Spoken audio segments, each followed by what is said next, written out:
Bismillah, salam alaikum wa rahmatullah wa barakatuh. Alors, je vais par cette petite vidéo expliquer pour les sœurs qui ont ce problème et qui ont du mal à s'en débarrasser, comment on fait lorsqu'on a un djinn de nuit. Je déteste l'expression amoureux parce que c'est pas de l'amour, hein, c'est de la possession, c'est-à-dire que la plupart des femmes qui ont un mari de nuit ont des problèmes de possession et des blocages dans la vie, des blocages pour le mariage. Enfin, c'est l'enfer pour la femme qui est atteinte ou le frère ou l'homme qui est atteint de, de ce mal occulte.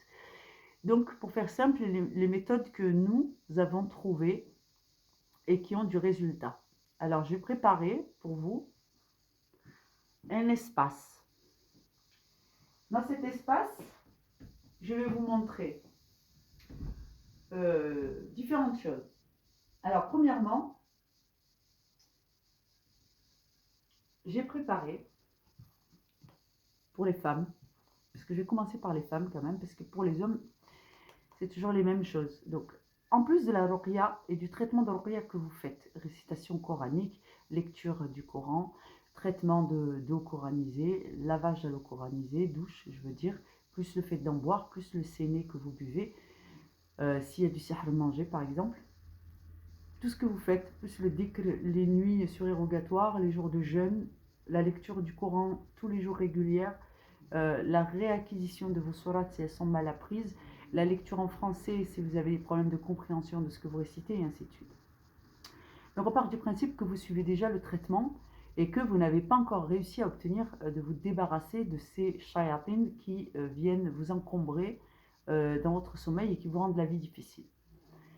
Alors je vais préparer ceci. Ça c'est une pipette pour les sirops pour enfants. Ça c'est juste un gobelet avec dedans éventuellement de l'eau, mais c'est pour illustrer. Donc dans ce gobelet on mettra de l'eau coranisée avec du séné. Voilà. Donc le séné, en général, moi ce que je vous propose, c'est de faire une décoction. Vous faites bouillir ça avec de l'eau coranisée. D'accord ? Vous allez obtenir une décoction, vous allez mettre dans votre verre et vous allez vous préparer pour un lavage intime. Un lavage intime, pas superficiel. C'est-à-dire que vous allez faire un lavement. Comme on peut faire un lavement, par exemple, avec ce genre de choses quand on a une infection mycosique, par exemple. Ok ?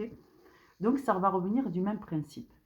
De passer du séné dans cette partie de la femme qui pose problème par moment, c'est une sunna. Donc ça vient de hadith. Donc ce n'est pas une invention. J'ai pas envie de voir débouler ici des commentaires très désagréables sur la question. Allez vous renseigner et ne parlez pas en ignorant.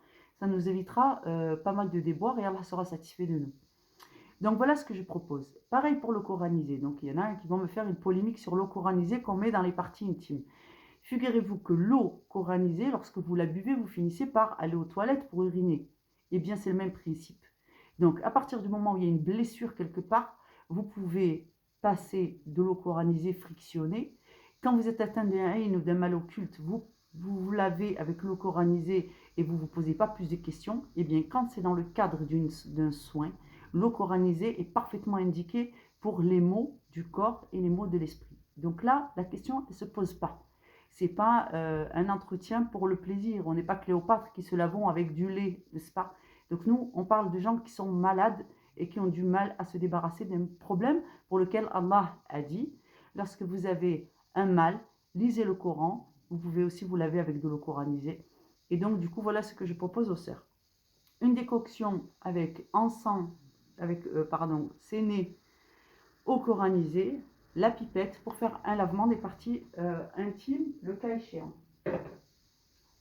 Donc, avec ça, une autre solution qui a fonctionné pour certain nombre de personnes, donc ça c'est des choses qui ont été rapportées par des collègues qui ont travaillé sur des cas pratiques, donc des personnes atteintes de ce problème, et des femmes qui ont donc, parce que nous avons tendance à utiliser de l'encens que nous coranisons. Donc l'encens se coranise de la même façon que l'eau. Donc voilà comment on fait quand on a un problème de shayatin intime qui ne veut pas se déloger. Il n'y a que la femme elle-même qui a le droit, qui a la possibilité, l'autorisation de toucher son propre corps. Donc, personne ne peut faire ce traitement pour vous. Vous devez vous faire le traitement vous-même. Donc, je vous l'enseigne. Vous avez de l'encens. Il vous faut du feu. Partons du principe que l'encens est coranisé, les feuilles de séné et l'eau sont coranisées. Vous avez déjà, vous vous êtes acquitté de votre toilette, vous avez fait la douche coranisée. Vous allez écouter Surat al-Baqarah en même temps. Vous allez allumer votre bâton d'encens coranisé, Inch'Allah. Vous allez le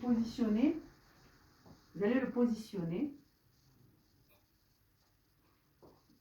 ici.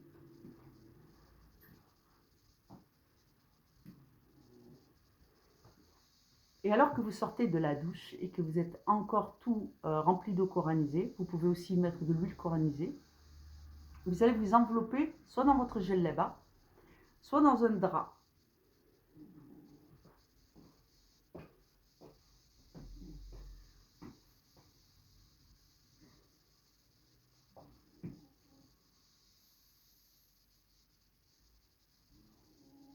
Et vous allez laisser le produit aller au contact de votre corps.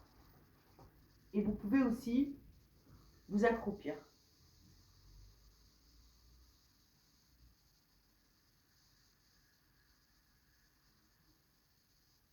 Bien sûr, il faut être vigilant.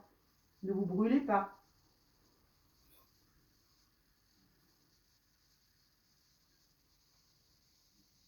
Voilà. Donc moi, je vais le laisser brûler. Inch'Allah. Voilà. Voilà, alhamdoulilah. Et lorsque vous aurez fini avec cette étape, vous pouvez rajouter de l'huile d'olive coranisée de façon superficielle sur la zone à problème. Et Inch'Allah, récitez cette invocation.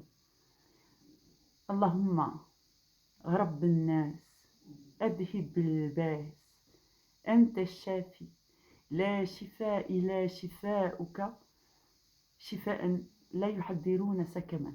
Alors, je vais la redire pour être certaine que je n'ai rien oublié. Bismillahirrahmanirrahim. Allahumma, Rabb al-Nas, adhib al-Bas, anta shafi, ashfi. لا شفاء لا شفاءك شفاء لا يحذرون سقما. Ce qui veut dire, ô Seigneur des hommes, notre Maître Seigneur des hommes, c'est toi qui guéris. Alors guéris, parce que ta guérison est celle qui guérit sans laisser aucune séquelle. La meilleure des guérisons, c'est celle qu'Allah accorde à ses serviteurs. Qu'Allah nous facilite. J'espère que cette vidéo sera bien reçue. Bien sûr, elle s'adresse principalement aux femmes. Mais à part le lavement, tout ce que j'ai indiqué s'adresse aussi aux hommes. Donc, faire une fumigation sous sa djellaba d'encens coranisé, c'est très bien pour les hommes. Et sinon, le cas échéant, puisque vous êtes en Afrique, ce sera certainement plus facile pour vous. Il faudra appliquer la hijama si vraiment, au bout de 10-15 jours, ce traitement n'a pas porté ses fruits. Et n'hésitez pas à demander à Allah Azza wa Jal de vous montrer les résultats de votre ruqya en rêve et de vous montrer qui vous fait du mal et ce qu'il vous reste à faire, Inch'Allah, avec des invocations. Allah répond à l'appel de celui qui l'appelle lorsqu'il appelle. Salam alaikum wa rahmatullahi wa barakatuh.